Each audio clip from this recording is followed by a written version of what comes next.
Welcome back to another episode of the War Room. I am Shooter Hunt, your host from Prep Baseball, joined by the great Dr. David Seifert, who is wrapping up the regular season of college baseball. It is wrapped up at this point.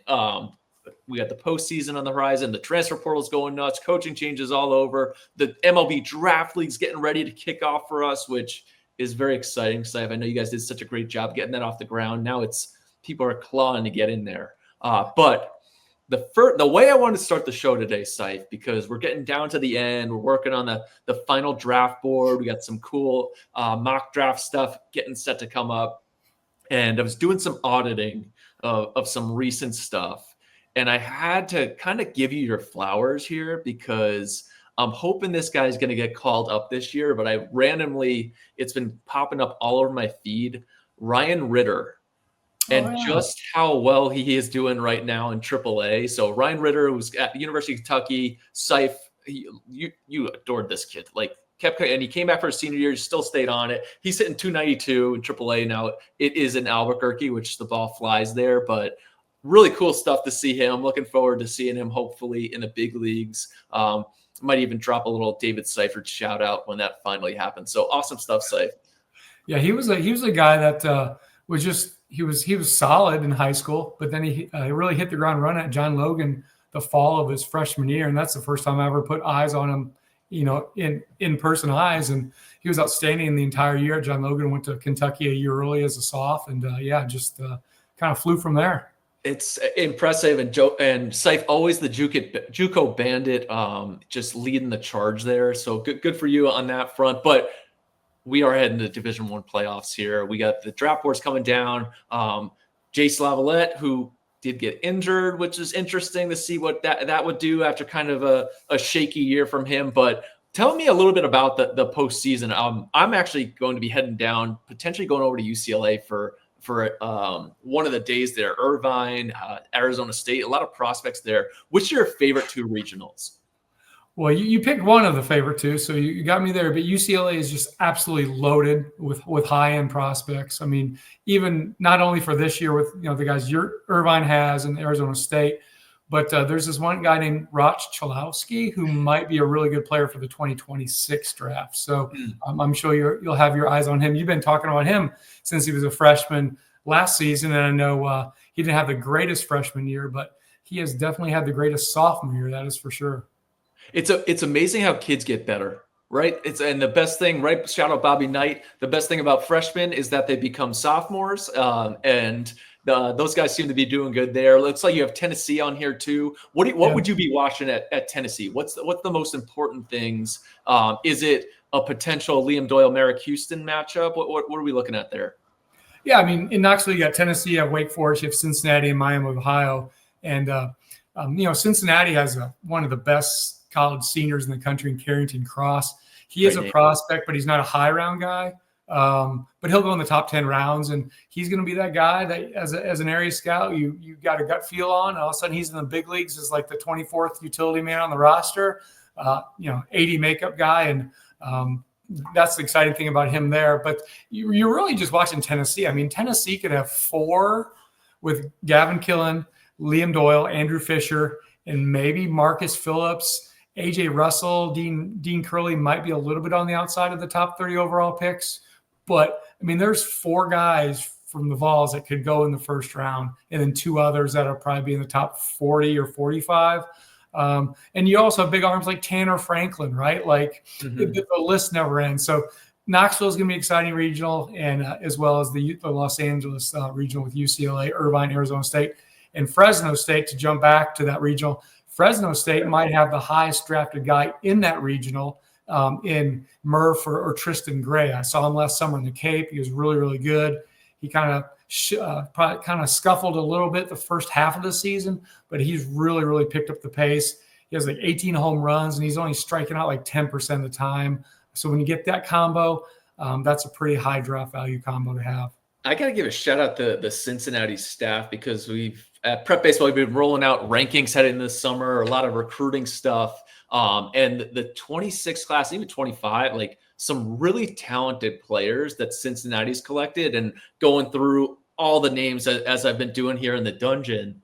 a lot of guys, I'm like, this guy's a really good player, committed to Cincinnati, really cool there. Also, eventually I'll be doing something like the Ivy League, Yale, Dartmouth. They've been there's some sneaky draft guys who have commitments to Yale and Dartmouth this year where they may have a chance to sign site, but I don't know what you remember about going through and seeing an Ivy Leaguer commitment, and if you would go get subsequent looks or just wish the kid well on his future Ivy League degree. How are you when you were looking at Ivy Leaguers, like the prep kids? Oh, Shooter, you got me there, buddy. It's just because of the signability. So like a Stanford kid, right? Likely going to Stanford, but now Ivy League kids with a commitment, are they going to sign?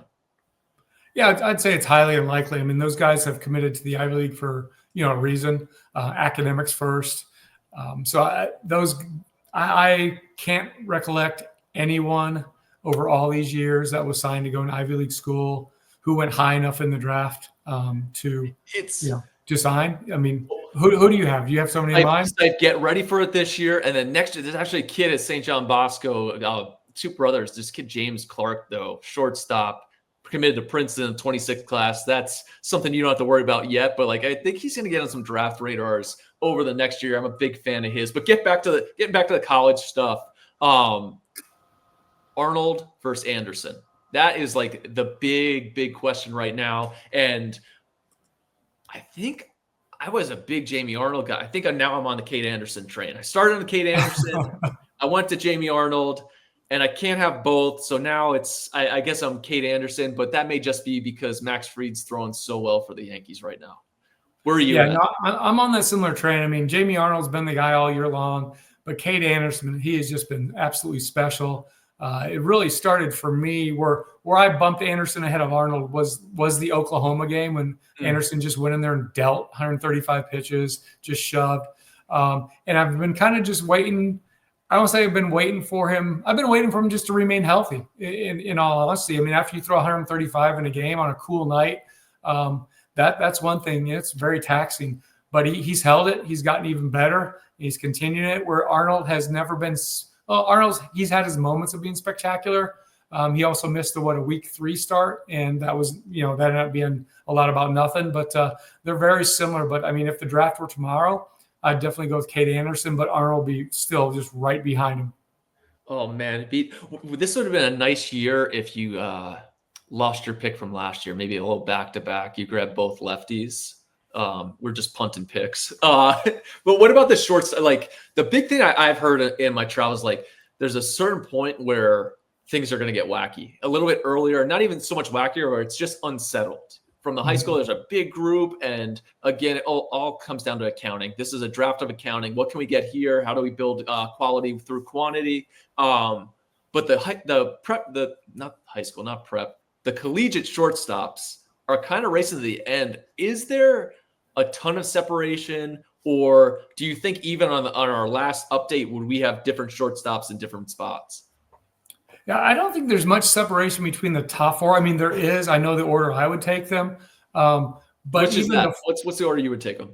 You know what? Right now, I know the order. Right now, I'm going back and forth between Ava Arquette and Gavin Killen.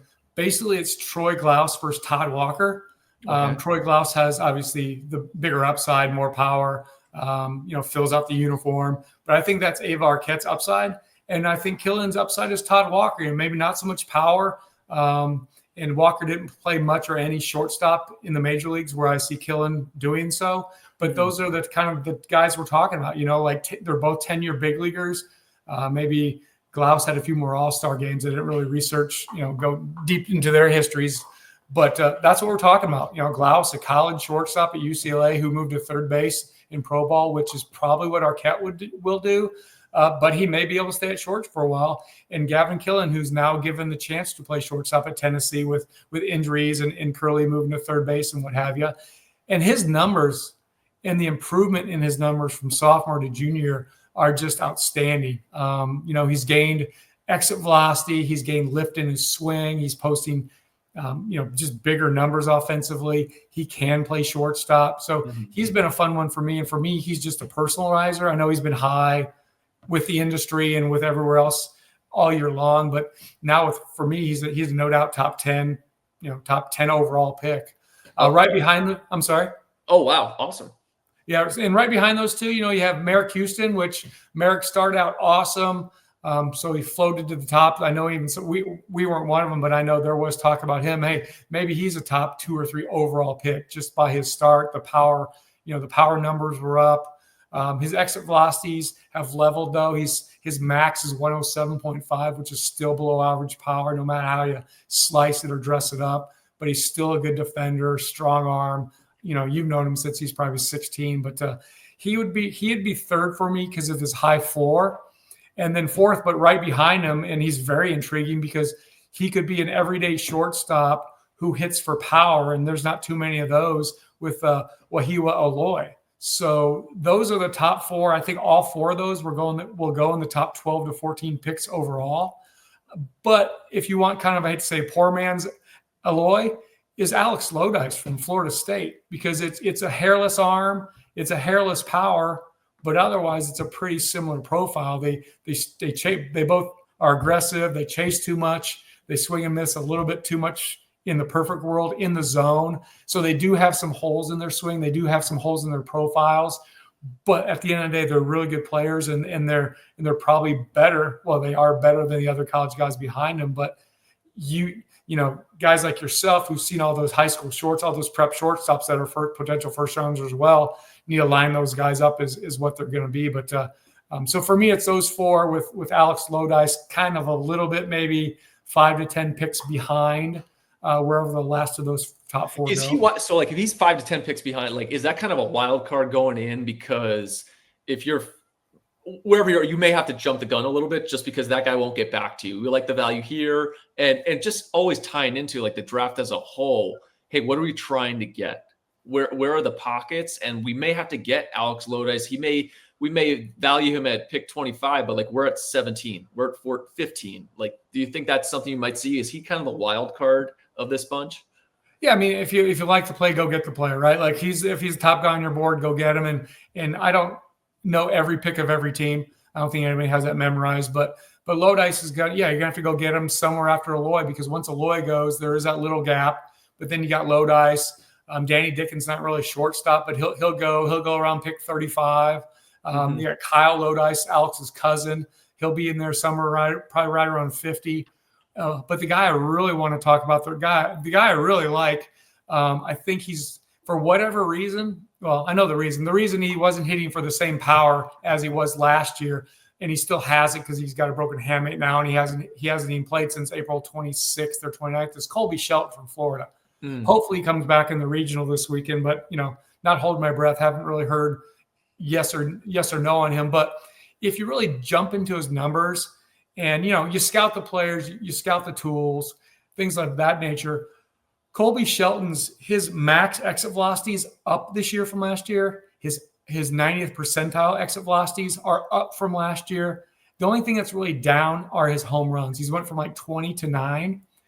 But when you consider his strikeout rate has went for, me, I'm big on ISO and strikeout rate, baby, because that's kind of much what I live on when there's nothing else, or if there's nothing else.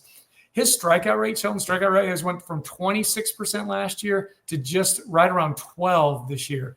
So he has reduced his strikeout rate. His ISOs went down a little bit, but he's increased his exit velocity. So what that tells me, and what that told me intuitively, and then I looked into it, his average launch angle last year was over 17, and this year it's right around 12. So he's kind of over adjusted for having an uppercut swing. Now it's too flat because his fly ball rate now is in the 30s. So he's not maximizing what his exit velocity tells him to do with his launch angle. So I think he's had the aptitude and the athleticism to make the adjustment in one direction. He just overdid it. And he's exciting in pro ball because now that's all he's going to be doing. He can work on that swing and he can find the happy medium. So to me, that tells me he's going to hit for average and he's going to hit for power. And I think, although he's not perfect fit for shortstop, I think he's going to stay at shortstop in the big leagues, because I've said before, if Paul DeYoung can do it, so can Colby Shelton and so can others. And there's one other shortstop that I saw this weekend. I'm like, He's still playing shortstop and he's in the big leagues, and I forgot the name, but there's more than just young. So I'll find some more for later conversations. But Colby Sheldon's probably my most exciting guy that's going to see some helium, maybe bumping the top 35 or 40 picks at the end of the day. Lots of value there. I like that. I actually saw Colby Shelton and Merrick Houston for the first time side-by-side fields at IMG. That was many years ago at this point. What about some of the guys their season ended? And especially Devin Taylor, first rounder, Tyler Bremner, I really want to press you on to see like where I think he's another wild card guy. And then Jace Lavalette, who that dude is just flattened nails, breaking his hand and then going in there and just he hammered some balls after the injury. Like when he came back the next day, like really cool stuff from him. I'm a huge fan of the kid and everything that he brings to the diamond. So not the greatest year where he slam dunked that 1-1 status, but that's just 10 to 20 people are probably jumping for joy. They never thought they'd have a shot at him. Oh, without a doubt. I mean, what he did, injuring his hand, having surgery the night and come back the next day and playing. I mean, I don't know if it's unprecedented, but it's certainly impressive. So big fan of the kid. I would be hard pressed as much as I like him, though. I mean, I would be hard pressed to take him too tall. Just look at Vance Honeycutt. I mean, Vance Honeycutt, 26% strikeout guy. Yeah, he had power. Yeah, he's a 70 grade defender, could run. A lot of similarities to Lavalette, but Vance Honeycutt's hitting 201 with like 67 strikeouts and like 130 at bats in low A ball. So, I mean, and he's with a good hitting development team with the Baltimore Orioles too. So just back to the basics for me. It's all about the strikeout rate, baby. And I'm not sure how tall I would take him. I still think he's a first rounder and somebody will pop him in the first round. It just wouldn't be a most comfortable pick if I was sitting in the big chair being the scouting director. What about Bremner? I just pulled up Bremner's stats to go like his last three outings: 6 innings, 6.17, 10 strikeouts, 13. Kind of like finished strong. Finished very strong. He had one of the strongest second halves of any pitcher in the country. Early his velocity was down. His off-speed stuff wasn't sharp. His changeup wasn't diving as much, but he found the velocity. I think he averaged over 95 miles per hour per fastball this year at the end. So he's up to 97, 98 the second half of the season. He's always had the pitch ability. He never really found that sharp breaking ball that he showed with the USA CNT this summer. He found flashes of it, but it was never there consistently like it was this summer. But he went from one of the top 5 overall guys to maybe I don't say he fell out of the first round by midseason, but he's certainly put himself back into that mid-first round mix. I love the way you finished it here. Kind of got punched in the nose and responded. So I definitely think a team's going to find a lot to work with there. And I could easily see going in, showing those college team summer highlights and being like, we could get this here. This is a perfect thing for us to develop. Yeah, and I kind of got punched in the nose with him too. I was just anticipating, I followed him all year and, seen parts of some games and watch other clips, but I was anticipating a start for him in the Big West Conference tournament. And Santa Barbara went one and done, and they pitched their typical Friday night guy, on typical rest. They could have started Bremner on 4 days rest, but they chose not to. He didn't pitch, and so his season is over, which I don't think they were planning on that at the beginning of the year because Santa Barbara was they were top 10, top 15 overall type of club. Just didn't have the year it was in the cards for him. Happens. What about Devin Taylor? Because they're done there at Indiana. We've loved Devin Taylor since the his prep days. The future games. What his swing is very similar. Has always hit. You look at his numbers, consistent every single year. With small upgrades each season. He's just a fantastic player. Bats like his don't last. He's a first rounder, probably top 20 overall, may jump up a little bit just depending on how clubs boards, the college guys always rise. Those guys always rise up on draft day, and Taylor's going to be one of those guys. He'll be in that spot, college performer. Hey, we have the choice between these higher risk guys or Devin Taylor. Mm-hmm. Most clubs are going to take Devin Taylor.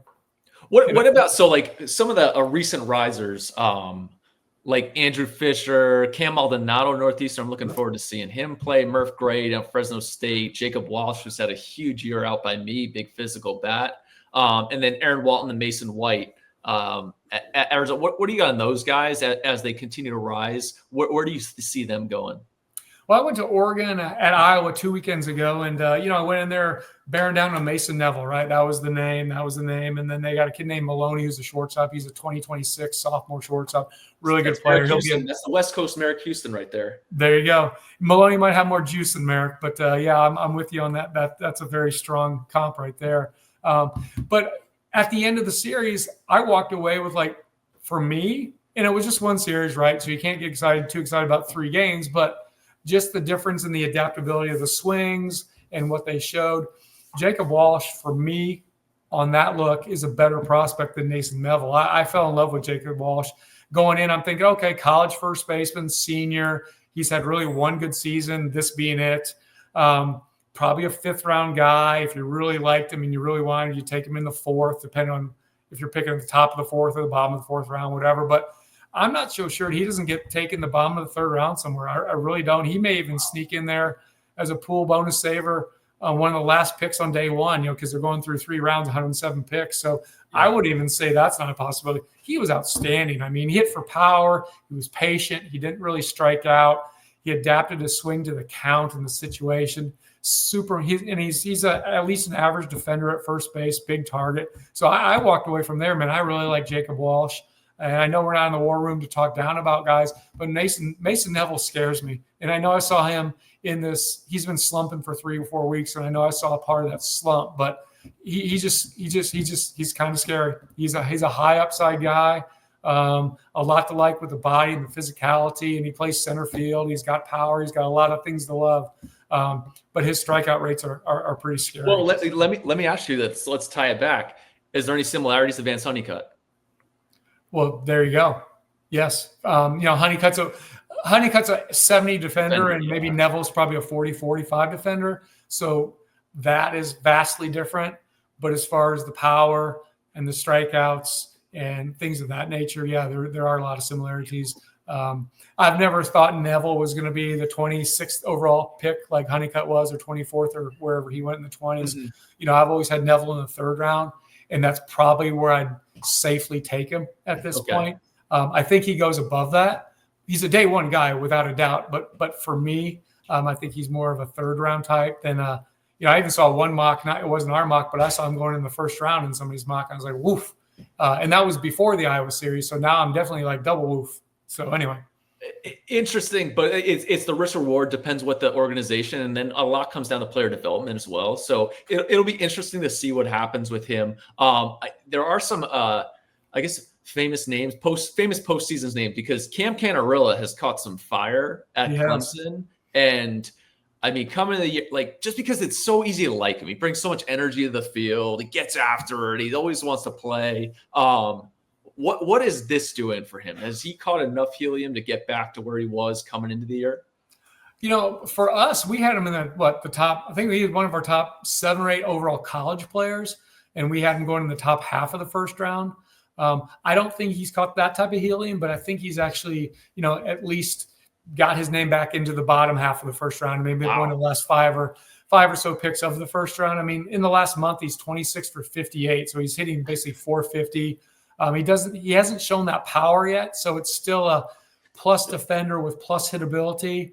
It's not really impact speed, and it's below average power. That's the package you're getting, but those types have went around pick 30 in the past, so there's no reason to think Canarella doesn't have that chance as well. What's interesting about him just blowing up and doing that, I was watching the whole postseason or the whole conference postseason, and I'm looking at like the stat lines of guys, and in conference versus out of conference. How much did you analyze when you were scouting and you were a cross-checker? Like, how much did you look at that? Because it was something that I found like astounding, especially the SEC. I was we were going back and forth on stats. Like, this guy's hitting this in the SEC versus that. And there were like dudes who walk up to the plate and the TV shows the graphic. He's hitting 330 and they're hitting 250 or 225 in the SEC. And there's other guys who are hitting 380, 400, whatever it may be. And there's a huge separation. Cam Cannarella is hitting, 500 in ACC play the past however many weeks. Is that something that perked you up even more than, oh yeah, he padded his stats early on the season. They were playing some cupcakes and just how much that carried him. I think like Vanderbilt always, I feel like, is playing huge series early. And I think that kind of affects some of the numbers for guys like that, even though I'm already ready to move on to those sophomores because I've been tracking them. And the Holcomb kid has really done a great job. You'll be seeing him this summer a bunch, but like he's done a great job in SEC play. Like it's hard to raise your average in SEC play, ACC play, Big 12 play. Is that something that you would look at pretty closely? Yeah, I think in any draft room, you get, when you get the printout profile on the player, you get kind of the player summary, right? It breaks out, okay, here is conference stats, here are his non-conference stats. And, you can do it by weeks too, right? What weeks 5 through 14 are conference, weeks 1 through 4 non for most conferences. But yeah, I mean, that's just part of the evaluation and to exceed your non-conference stats in the ACC, SEC, the Big 12, that's really saying a lot. So yeah, certainly that is definitely certainly, and walk to strikeout ratio and ISO, back to the basics for me. I think those are all things that every club looks at heading before they make the pick. Awesome. And tell me something about Cam Maldonado. Like what do you got on him? Yeah, he caught my attention last summer in the Cape. Maybe didn't play as well as what was told. He's one of those players you go in, you hear all these great things about him, and then you're like, you sit down and you're like, oh, okay, well, he's a good player, but maybe wasn't like what I had just heard. But I mean, he's put it together. There's no downing statistics. I mean, I don't have him in front of me, but he has double-digit home runs. I think he has 32 stolen bases. But as Northeastern has won all those games in a row, I think they're at 26 and counting at one point. Oh, wow. And I kind of lost track of that, but they had the national, the current national record. But as he's risen this spring, so as Northeastern, we'll get to see him in a regional as well. Northeastern, he's a 5-tool guy. I mean, I guess the hickey on him going in the year was the strikeout rate, but 6'3", 200 pounds, got the body, got the athleticism, and I don't think he stays in the middle of the diamond, but he's got power and he's got speed. Northeastern does a really nice job. I know when I see like the younger kids commit to Northeastern, I'm always like, this kid must be good. I got to check in on this arm or bat because they've done a really nice job. Shout out to that staff there. Caden Bowden, are we talking first round yet with this guy? I think so. Again, he's kind of similar territory around pick 30, right? Is he going to go 5 above pick 30 or 5 below? But I just think when you look how many strikes the guy steals, he's incredible back there. And major league umpires are certainly going to be better than Sun Belt umpires or college umpires in general, just because it's their right. I mean, everyone's good at it, but the major league ones are there for a reason. But you probably steal less strikes in the big leagues, but at least he knows how to do it and he can hit the ground running with it. It's something he just won't have to work on as much in pro ball. He already works hard enough batting from both sides of the plate.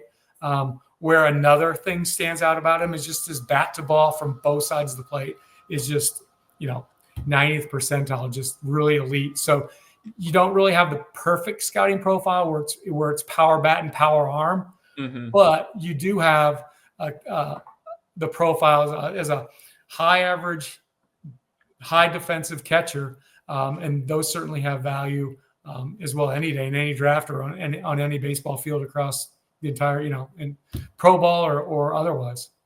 Awesome. So that's kind of the college postseason. We got some big names. We'll be hearing lots about these guys. I wanted to talk to you a little bit just about the MLB Draft League and more from a wider lens of getting off the ground was incredible. You guys did such a great job. You, Carrick, and Sean Duncan getting things rolling because it was initially like not as strongly received by the scouting community, right? Like everybody wants to go to the Cape. They want, to go to Newport and do their deal there. But I think it's been incredibly helpful and beneficial for the kids who have played in it. Like the amount of draftees each year has been awesome to the point now where like coaches are like begging to get guys in. The agents, everybody's trying to get in because it's such a one-stop shop for the scouting community to get those looks at these guys because there are some big leaguers in there, which we've seen. How would you go about if you're talking to an org, you're going in, how would you tell them to go about scouting the draft league? What would be your advice to a scouting department? Well, I think how they use it at this point, right? It's for some guys who miss time with injuries. It's guys at smaller schools, junior colleges, NIA D3, that I don't say they didn't hear about, but maybe just ran out of time to go see. It's just no matter how hard you work as an area scout. I was there for 9 years. I guess 6 years. No matter how hard you work, you're not going to see everybody in your area. No, maybe in Southern Cal, where the weather's always good, or maybe in some parts of the country. But in general, you're not going to. So I think they use it twofold. Traditionally, to see some of the guys who, just didn't get the looks, right? Or they use it as they wait till the data comes out. So they wait 10 days, 2 weeks just to see what the data is telling them. And then they go in and just scout out the data, which is not a bad thing to do. I'm not talking about it in a bad light. It's just, it happens. And there are a lot of guys that go in there and all of a sudden, who's this guy throwing 98? Who's this guy throwing I went through the rosters today and I certainly did not know everybody. I may have known 7 to 8, maybe 9 guys on each of the 6 rosters. So maybe 40, 50 guys collectively. But the ones I knew, I'm like, big arm, touch 99, touch 98. So there are, especially in Trenton. So if your brother wants to go out and see some big arms, just go right across the street into Trenton. Man, I think Trenton might have 5 or 6 guys that either I've seen in the upper 90s or I just synergy and I'm like, yep, 98, yep, 99, things like that. So it's a big arm league, a lot of tools. But to answer your question, I just think some guys you go in there and traditionally scout, and some you just wait for the data to come out, and the combination, you're gonna go there and have a nice couple weeks scouting it up. I think those final looks to just reaffirm or to bring out, especially if I'm a scouting director, like 20 rounds is a long time. There's no way as a scouting director you get out to see everybody, but to have all that data come in, and love the job that our media team does getting that stuff out. I love the next morning looking at the whiffs, and actually a lot of the MLB clubs are starting to do that. They have their little or Twitter handle where they're churning out top prospects to see. Honestly, I think it's great for baseball. I love it.